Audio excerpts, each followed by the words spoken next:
Hi. We're kind of talking about truth and forgiveness today. And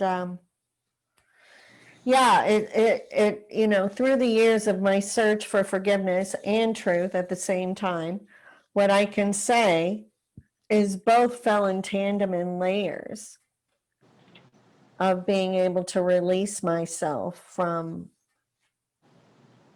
speaking directly to dad, right? Being able to release myself from that suffering and the weird obligation that comes with society and just all of that, right? All of it.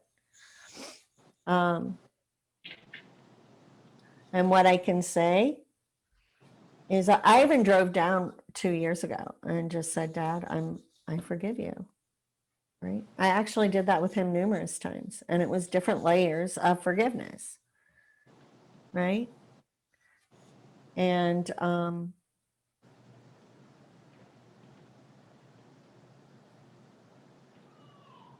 2 years ago, when I went down and said it, I thought it was done. Right. But I still had no real proof. It was just my words in the air that had happened. Right. So him bringing that into the 3D allowed everybody release. Right. Because even though everybody was like, yeah, I get, it was an idea. Right. So him bringing that into the 3D opened the door for relationships with everyone. How did your brother feel when he heard your dad say that? Shock. Did he not know? He didn't know. Well, he knew, right? He knew. But, and that's what I'm saying. When we take something from the ID category and bring it into the 3D, there's a whole different level of knowing. Right? Because knowing out here is different than knowing. Right? It was just an idea. And it was an idea that could be pushed aside and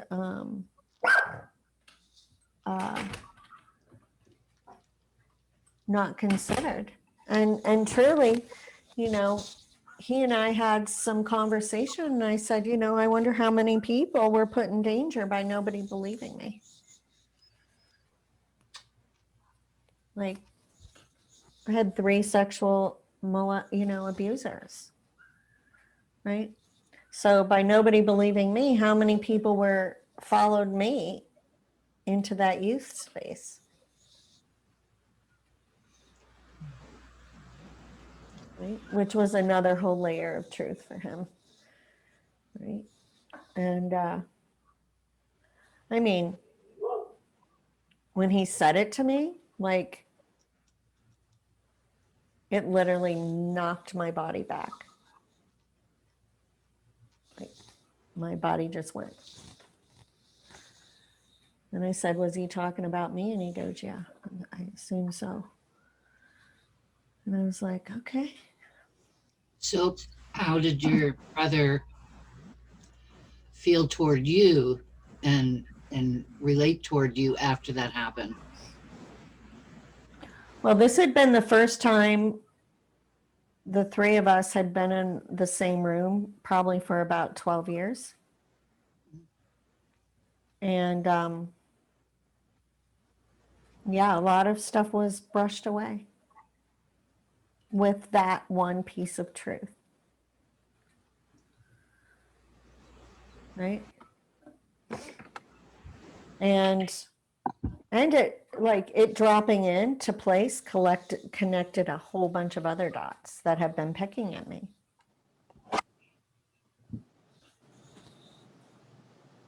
Right? I got pregnant when I was 17, and I fell on the ice and was spotting a little bit, and my mother arranged this whole visit with the obstetrician and hers.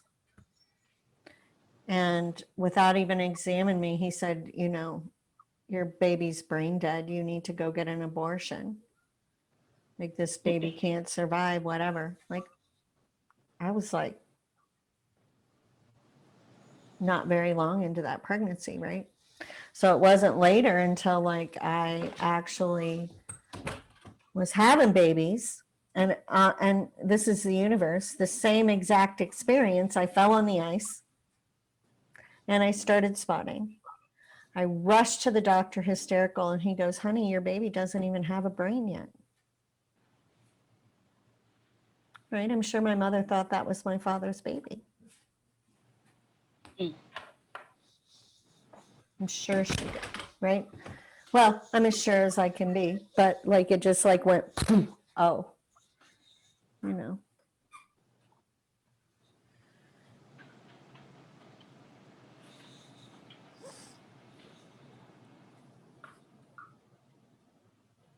Truth. Right? So we never know what that is really until we, you know, those pieces drop in and you're like, all right, okay, well, that all makes sense. And truly in all that, you are driving me insane, man. Insane. In that, final forgiveness is the ability to unhook your engine from the coal train. And that feels like what happened. You were able to forgive without him admitting it, though, right?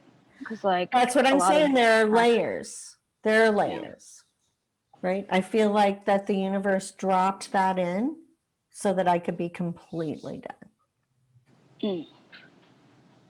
right? You know.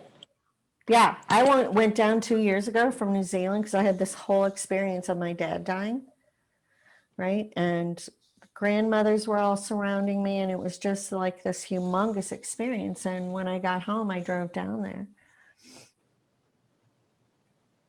And yeah, I felt that I had completely forgiven him. I guess the difference is being able to see the divinity and letting go are different.